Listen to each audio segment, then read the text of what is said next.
To truly understand the essence of the craft, let's begin at the very start of the artistic evolution. A realm where imagination takes form, transcends mere visuals to evoke profound emotions. Assalamu alaikum. Walaikum assalam. Can you please introduce yourself a little bit? My name is Aruj Mazhar. I am currently studying in NCA Rawalpindi, doing major in fine arts. Can you share an example of a specific piece that was particularly meaningful to you and why?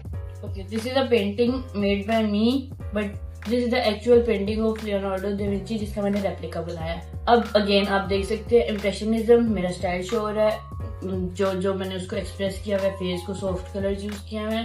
और अगर मैं इसको compare करूं Leonardo da Vinci के साथ, उसके काम के साथ, तो हमारे में डिफरेंस, मतलब हम लोगों की पेंटिंग और स्टाइल में डिफरेंस ये आ जाएगा कि उसने थिन कलर्स यूज किए हुए हैं, थिन स्ट्रोक्स लगाए हुए हैं, ब्लेंड काम किया हुआ है, और जबकि मैंने थिक कलर्स यूज किए हुए हैं और मैंने एशियन कलर्स यूज किए हैं इसमें. तो there is a difference between his style and my style. What drives your artistic vision and choices when creating a specific piece? Creating a specific piece, मैं कभी ये नहीं देखती कि जो पेंटिंग में मैं काम कर रही हूँ वो पेंटिंग कंप्लीट हो रही है या नहीं हो रही.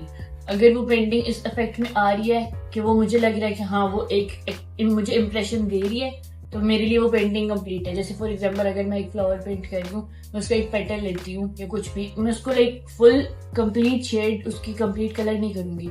जैसे I will just give the effect जिसमें से वो नजर आ रहा है कि हाँ ये पेटल है, तो मैं सिर्फ उसको लाइक एक लुक देती हूँ, not complete painting.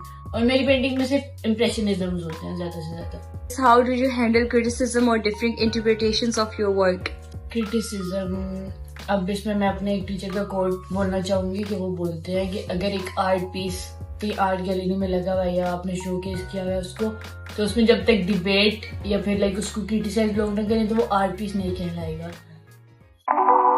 On the other hand, transforming ideas into compelling visuals that communicate and persuade through a blend of design, technology, and marketing, this field makes artistry a powerful tool for influence and connection. मेरा नाम मुशर्रफ अली और मैं एक commercial artist हूँ. What is the process of your work? तो जो भी projects हम करते हैं उसमें जो भी क्रिएटिव प्रोसेस होता है हमारा, उसमें क्लाइंट की जो नीड्स होती हैं, जो क्लाइंट की प्रेफरेंसेस होते हैं, उसको हम फुल मीट करने की कोशिश कर रहे होते हैं. Does your client influence your creativity? तो जो हमारा प्रोसेस होता है वो फुली इन्फ्लुएंस हुआ होता है क्लाइंट का जो टेस्ट है, जो क्लाइंट के माइंड में जो इमेज बना होता है उसके मुताबिक करने की फुल कोशिश कर रहे होते हैं, तो इन्फ्लुएंस है. Do you work outside your specialty?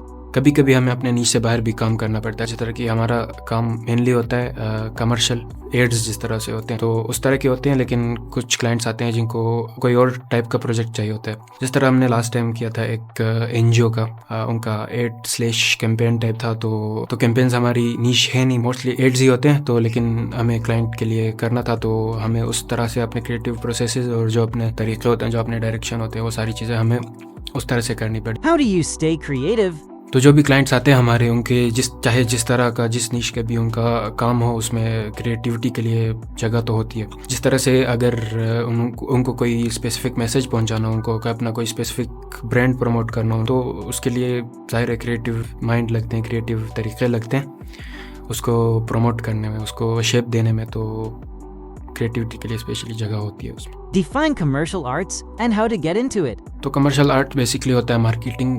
हमें एड्स बनाने होते हैं, हमें कोई भी चीज़ प्रमोट करना होता है. तो उसके लिए इस फास्टली ग्रोइंग मार्केट में हमें अडेप्टेबिलिटी चाहिए होती है, क्योंकि रोज़ नए ट्रेंड्स आ रहे होते हैं, रोज़ नए तरीके आ रहे होते हैं, रोज़ नया चैलेंज आ रहा होता है. तो उसमें अडेप्टेबिलिटी आपकी बहुत ज़रूरी होती है. उसके साथ आपका कम्युनिकेशन स्किल, आप क्लाइंट्स किस तरह से हैंडल करते हो, आप क्लाइंट्स डील किस तरह से करते हो, क्लाइंट्स डील करने के बाद आप कोई प्रोडक्ट बेचते किस तरह से हो, आप उसको प्रमोट किस तरह से करते हो, तो वो सारी चीज़ें मैटर करती हैं. तो आपको मार्केटिंग आनी चाहिए, आपको क्लाइंट्स डील करना आना चाहिए. तो इस तरह की चीज़ें चाहिए होती हैं, आपके बेसिक स्किल्स चाहिए होते हैं.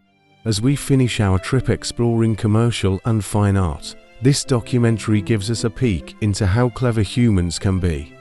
So, let's keep looking and enjoying how art influences us every day.